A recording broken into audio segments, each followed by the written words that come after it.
नमस्कार दोस्तों, मैं अमन आपके YouTube चैनल एजुकेशन हब पे आपका स्वागत करता हूं। यह रेलवे एनटीपीसी टेस्ट सीरीज का 11वां टेस्ट सीरीज है।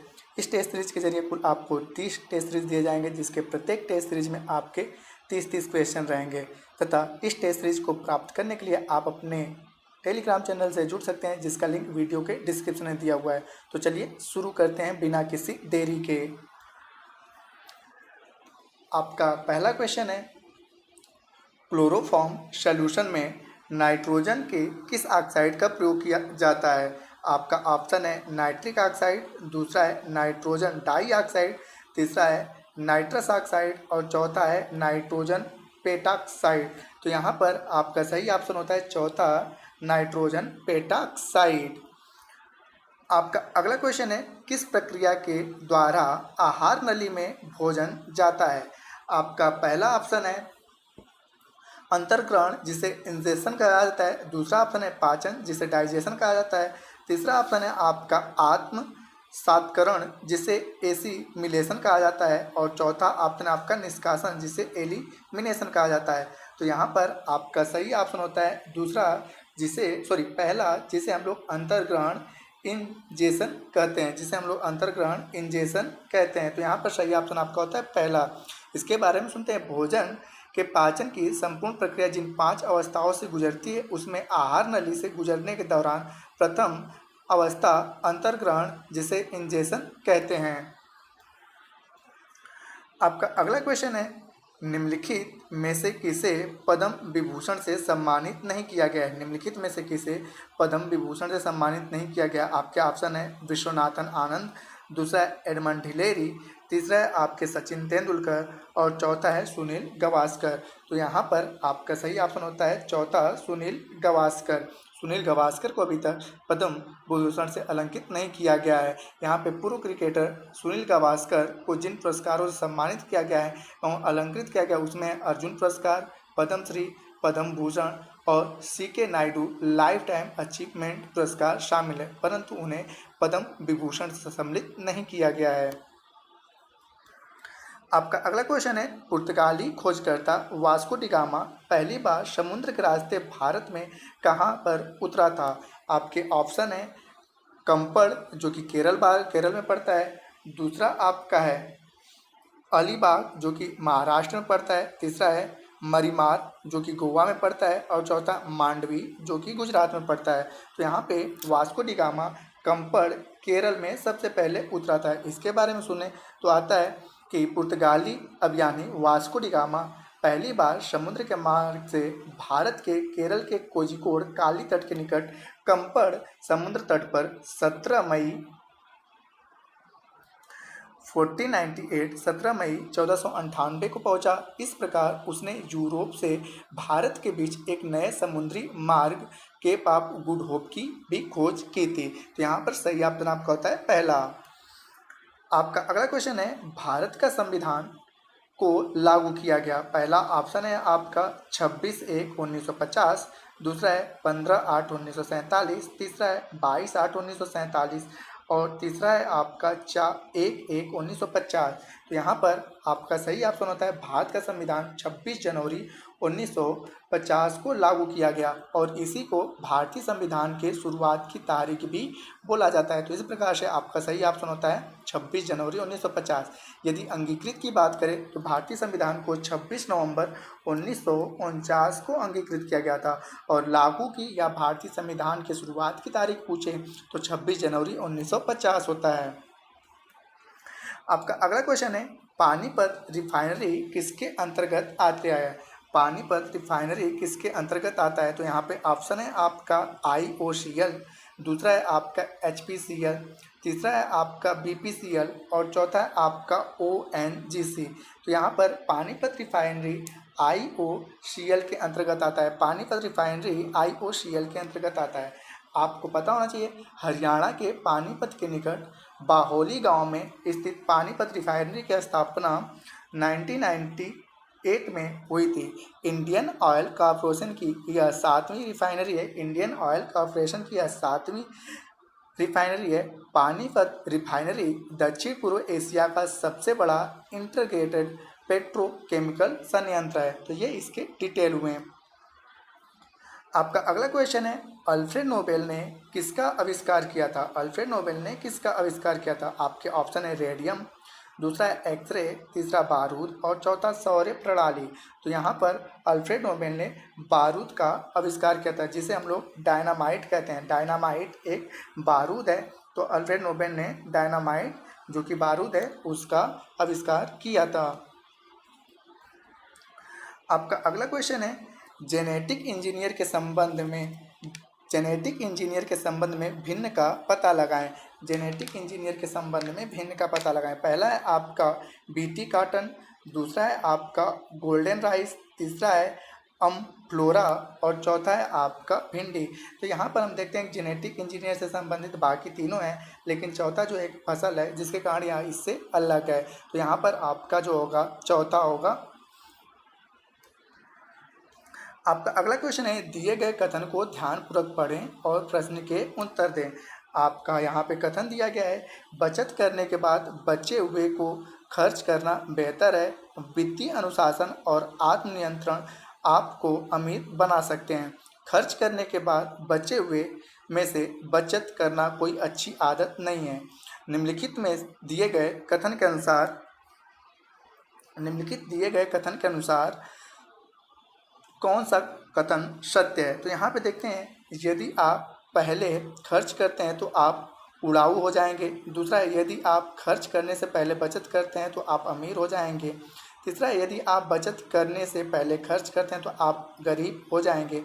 और चौथा है आपका, उधार लेकर बचत करना बुरी आदत है। तो यहाँ पर आप देख सकते हैं कि इस स्टेटमेंट के अनुसार सबसे सही ऑप्शन आपका होता है दूसरा, कि यदि आप खर्च करने से पहले बचत करते हैं तो आप अमीर हो जाएंगे। तो यहाँ पे सही ऑप्शन आपका होता है दूसरा।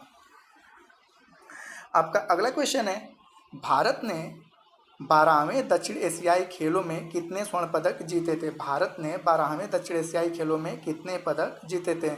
तो यहाँ पर आपका ऑप्शन है 166, दूसरा है 174, तीसरा है 188 और चौथा है 198। तो यहाँ पे भारत ने 12वें दक्षिण एशियाई खेलों में कुल 188 पदक जीते थे।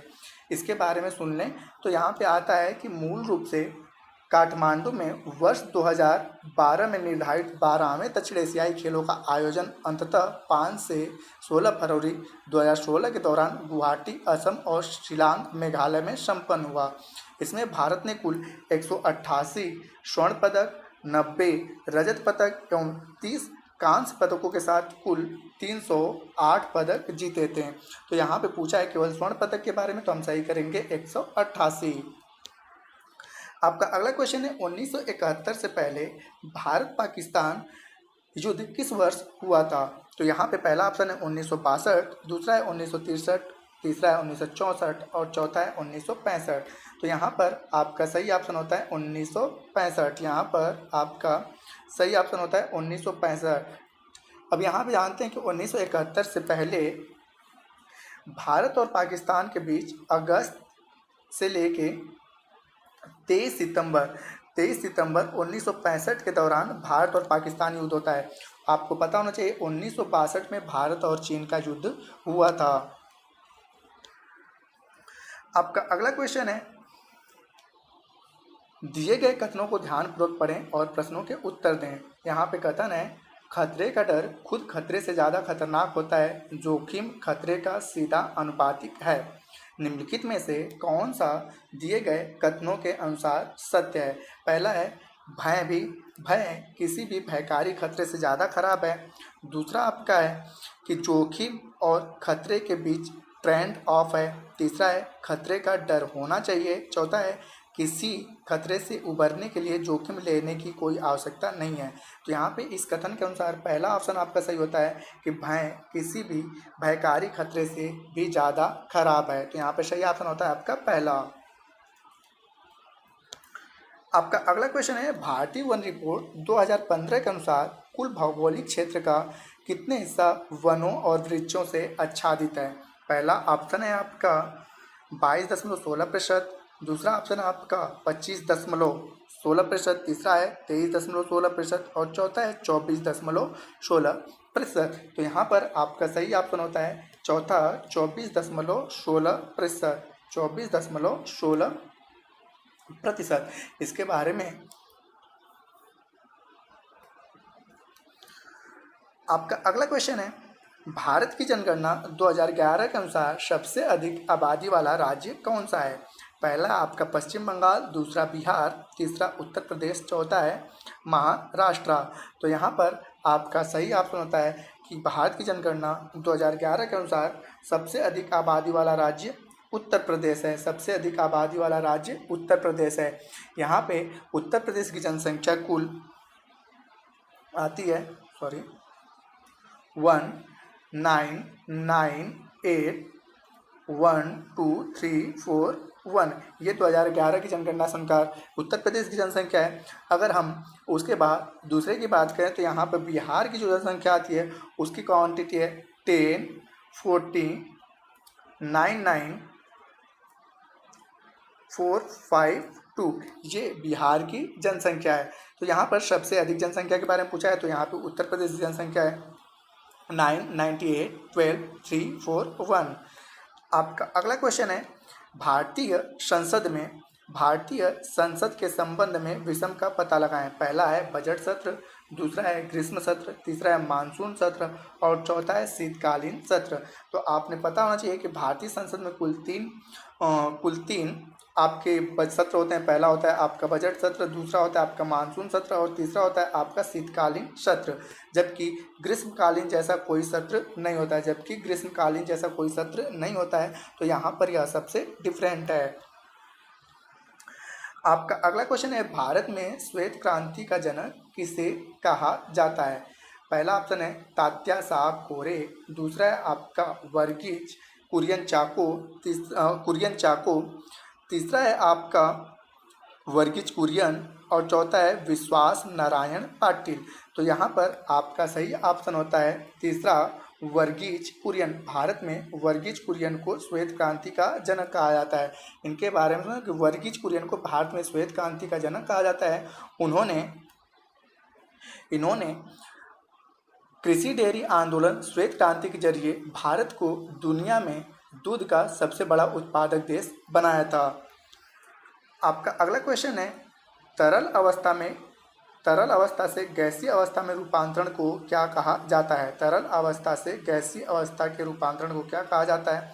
तो पहला ऑप्शन है आपका ऑक्सीकरण, दूसरा है आपका उद्पातन, तीसरा है वाष्पीकरण और चौथा है संघनन।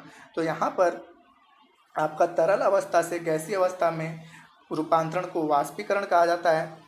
और यदि कहा जाए कि ठोस अवस्था से सीधे गैस अवस्था में बनने की प्रक्रिया को उद्पातन कहा जाता है और वाष्प से द्रव में बनने की प्रक्रिया को हम संघनन कहते हैं। हालांकि क्वेश्चन पूछा है कि तरल अवस्था से गैसीय अवस्था में रूपांतरण क्या कहा जाता है, तो हम वाष्पीकरण इसे कहते हैं।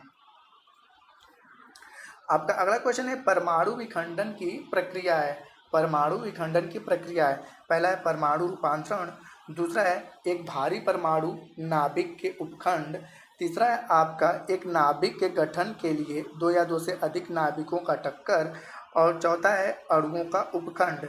तो यहाँ पर आपका सही स्टेटमेंट होता है, सही कथन होता है आपका दूसरा कि एक भारी परमाणु नाभिकी के उपखंड। यहाँ पर इसके बारे में जानें तो वैसी नाभिकीय प्रक्रियाएं जिसमें कोई भारी नाभिक दो भागों में टूटता है परमाणु या नाभिकीय विखंडन कहलाता है। विखंडन के दौरान उत्पन्न ऊर्जा को नाभिकीय ऊर्जा कहा जाता है। आपका अगला क्वेश्चन, निम्नलिखित में से कौन सा प्रोग्रामिंग भाषाओं के समूह का सदस्य नहीं है? तो पहला है असेंबल लैंग्वेज, दूसरा है POP3, तीसरा C++ और चौथा है जावा। तो यहाँ पर आपका सही ऑप्शन होता है दूसरा POP3 किसी भी प्रोग्रामिंग भाषा का लैंग्वेज नहीं है। आपका अगला क्वेश्चन दिया है, दिए गए कथन को ध्यानपूर्वक पढ़ें और प्रश्न के उत्तर दें। भारतीय दूरसंचार नियामक ने सभी कंपनियों को अपने नेटवर्क पर होने वाले प्रत्येक कॉल ड्रॉप के लिए अपने उपभोक्ताओं को ₹1 का स्वैच्छिक मुआवजा 3 प्रतिदिन की उच्चतम सीमा की शर्त के साथ प्रदान करने का आदेश दिया है। निम्नलिखित में से कौन दिए गए कथनों के अनुसार सत्य हैं? तो यहाँ पे पहला है मुआवजा स्वचालित रूप से नेटवर्क ऑपरेटर द्वारा देय है। दूसरा, उपभोक्ताओं को सभी कॉल ड्रॉप के लिए 1 रुपये का मुआवजा मिलना चाहिए। तीसरा है आपका ग्राहक कॉल ड्रॉप मुआवजे का दावा नहीं कर सकते हैं। चौथा है यह नियम नेटवर्क ऑपरेटरों पर बाध्यकारी नहीं है। तो यहाँ पर इस स्टेटमेंट से हमें सही ऑप्शन लगता है आपका पहला, मुआवजा स्वचालित रूप से नेटवर्क ऑपरेटरों द्वारा देय है। आपका अगला क्वेश्चन है, इसरो ने एस्ट्रोसेट नामक भारत के पहले समर्पित खगोल विज्ञान उपग्रह मिशन की शुरुआत कब की? इसरो ने एस्ट्रोसेट नामक भारत के पहले खगोल विज्ञान उपग्रह मिशन की शुरुआत कब की? तो यहाँ पर आपका ऑप्शन है 2012, दूसरा है 2013, तीसरा है 2014 और चौथा है 2015। तो यहाँ पर आपका सही ऑप्शन होता है 2015। इसके बारे में जाने तो इसरो ने 28 सितंबर 2015 को भारत की पहली अंतरिक्ष वेधशाला एस्ट्रोसेट का प्रक्षेपण किया था। तो 28 सितंबर आज ही का दिन था जिस दिन इसरो ने एस्ट्रोसेट का प्रक्षेपण किया था। आपका अगला क्वेश्चन है, कथन और उसके कुछ निष्कर्ष नीचे दिए गए हैं। पहला कथन है कि एक अर्थशास्त्री ने अनिश्चितता के साथ कहा कि वह केंद्रीय बजट का स्वागत करता है। और यहाँ पे दूसरा कथन है कि वह जानना चाहता था कि क्या अनुमान विश्वसनीय आंकड़ों पर आधारित है। निष्कर्ष निकलता है आप अपने विचार देते हुए अर्थशास्त्री ने अपनी 2 उंगलियों को क्रॉस किया हुआ। दूसरा है आपका वह अनुमानों की सटीकता को लेकर आश्वस्त नहीं है, अनुमानों की सटीकता को लेकर आश्वस्त नहीं है। तो यहाँ पर आपका निर्णय कीजिए कौन से निष्कर्ष दिए गए तार्किक रूपों से अनुसरण करता है। तो पहला कहता है केवल निष्कर्ष 1 अनुसरण, यहाँ पर सही ऑप्शन होता है दूसरा कि केवल निष्कर्ष 2 अनुसरण करता है। आपका अगला क्वेश्चन है, तवांग मठ कहाँ स्थित है? पहला है असम, दूसरा है नागालैंड, तीसरा है अरुणाचल प्रदेश, चौथा है मिजोरम। तो यहाँ पर आपका सही ऑप्शन होता है तीसरा अरुणाचल प्रदेश। तवांग मठ अरुणाचल प्रदेश में स्थित है। यह एक बौद्ध मठ है और आपको पता होना चाहिए कि चाइना इसको भी दावा करता है कि यह भी क्षेत्र हमारे अधिकार क्षेत्र में आता है। तो तवांग एक बौद्ध मठ है जो कि अरुणाचल प्रदेश में स्थित है। आपका अगला क्वेश्चन है, इनमें से किस देश में सबसे छोटे सिक्के को पैसा नहीं कहा जाता है? सबसे छोटे सिक्के को पैसा नहीं कहा जाता है। तो यहाँ पे पहला भारत, दूसरा पाकिस्तान, तीसरा नेपाल, चौथा है श्रीलंका। तो आपका सही ऑप्शन होता है श्रीलंका। आपने पता होना चाहिए श्रीलंका के रुपए की न्यूनतम इकाई सेंट है। जैसे हमारे यहाँ न्यूनतम इकाई पैसा, वैसे श्रीलंका में सेंट है। और 100 सेंट मिलाकर 1 रुपया बनता है। जैसे हमारे यहाँ 100 पैसे मिलाकर 1 रुपया बनता है, वैसे श्रीलंका में 100 सेंट मिलाकर 1 रुपया बनता है। तो यहाँ पर सही ऑप्शन आपका होता है चौथा।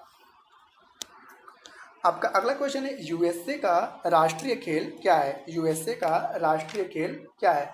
आपका ऑप्शन है वाटर पोलो, दूसरा है रग्बी, तीसरा है पोलो और चौथा है बेसबॉल। तो यहाँ पर यूएसए का जो राष्ट्रीय खेल है उसका नाम है बेसबॉल। इस प्रकार से सही ऑप्शन आपका होता है चौथा। आपका अगला क्वेश्चन है, दादा भाई नौरोजी को गणित एवं भौतिकी विज्ञान के प्रोफेसर के रूप में कहाँ नियुक्त किया गया था? तो यहाँ पे पहला ऑप्शन है आपका प्रेसिडेंसी कॉलेज चेन्नई, दूसरा प्रेसिडेंसी कॉलेज कोलकाता, तीसरा है सेंट जोवियर्स कॉलेज मुंबई और चौथा है एल्फिंटस कॉलेज मुंबई। तो यहाँ पर सही ऑप्शन होता है एल्फिंटस कॉलेज मुंबई।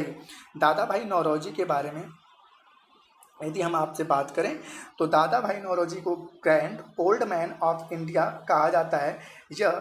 इनका जन्म 1825 में हुआ था और इनकी मृत्यु 1917 में हुई थी। यह एलिफेंटस कॉलेज में गणित एवं भौतिकी के प्रोफेसर नियुक्त किए गए थे, जो कि अब मुंबई में है। इस शीर्ष अकादमिक पद को धारण करने वाले वह पहले भारतीय भी थे। तो यहाँ पे इनके बारे में ये सारी जानकारियाँ, और आपको पता होना चाहिए ड्रेन ऑफ वेल्थ, धन के बहिर्गमन का सिद्धांत भी दादा भाई नौरोजी ने दिया था। आपका अगला क्वेश्चन है, रैम बी दवा, यहाँ पे नाम क्या है? रैम बी दवा अपने वर्ग में दुनिया की पहली तेजी से काम करने वाली दवा जल्द ही भारत में लॉन्च होने वाली है। यह दवा किस बीमारी में काम आती है? पहला ऑप्शन है आपका मलेरिया रोधी, दूसरा रेबीज, तीसरा है आपका डेंगू रोधी और चौथा है आपका मधुमेह दवा। तीसरा है आपका मधुमेह दवा। तो यहाँ पर आपका सही ऑप्शन होता है रेबीज रोधी दवा। यह एक रेबीज रोधी दवा है। आपका अगला क्वेश्चन है, उस भारतीय सैनिक का नाम क्या है जो फरवरी 2016 में सियाचिन ग्लेशियर में हिमस्खलन से बच गया लेकिन गंभीर चोटों की वजह से बाद में अस्पताल में उसका निधन हो गया। आपका पहला ऑप्शन है विसुधीर, दूसरा ऑप्शन है आपका एम गोस्वामी, तीसरा एच कोप्पड़ और चौथा है सुधाकर सिंह। तो यहाँ पर आपका सही ऑप्शन होता है एच कोप्पड़। यहाँ पर सही ऑप्शन होता है आपका एच कोप्पड़। यहाँ पे जानना चाहिए आपको, लांस नायक एच कोप्पड़ फरवरी 2016 से में सियाचिन ग्लेशियर में हिमस्खलन में दब गए थे। हालांकि उन्हें बचा लिया गया लेकिन घायल अवस्था में उसे नई दिल्ली स्थित मिलिट्री अस्पताल में भर्ती कराया गया, जहां पे 11 फरवरी 2016 को उनकी मृत्यु हो जाती है। तो यहाँ पर सही ऑप्शन होता है आपका तीसरा। आपका चौथा क्वेश्चन है, आईसीसी के भ्रष्टाचार रोधी निगरानी दल के लिए नामित क्रिकेटरों का नाम क्या है। पहला ऑप्शन है आपका अनिल कुंबले, दूसरा है सुनील गावस्कर, तीसरा है रवि शास्त्री, चौथा है राहुल द्रविड़। तो यहाँ पर सही ऑप्शन आपका होता है राहुल द्रविड़। पूर्व क्रिकेटर राहुल द्रविड़ को आईसीसी भ्रष्टाचार निरोधी निगरानी दल का सदस्य नामित किया गया है। आज का लास्ट क्वेश्चन है, एक कंप्यूटर प्रोग्रामर जो सोर्स कोड को ऑब्जेक्ट कोड में बदल देता है उसे क्या कहा जाता है। पहला है आपका प्रोसेसर, दूसरा है इंटरप्रेटर, दूसरा है तीसरा आपका कंपाइलर और चौथा है आपका एडिटर। तो यहाँ पर आपका तीसरा वाला ऑप्शन सही होता है, उसे हम कहते हैं कंपाइलर। तो आज के लिए इतना ही। यदि वीडियो आपको अच्छा लगा हो तो लाइक करें, शेयर करें अपने और कमेंट करें। यदि चैनल पर अभी भी नए हैं तो चैनल को सब्सक्राइब अवश्य करें। मिलते हैं अगले वीडियो में, जो कि मैंने आपको बताया मेरा प्रत्येक वीडियो 48 घंटों के अंदर आपके अपने YouTube channel education hub by Aman sir पर अपलोड कर दिया जाता है। तो तब तक के लिए धन्यवाद।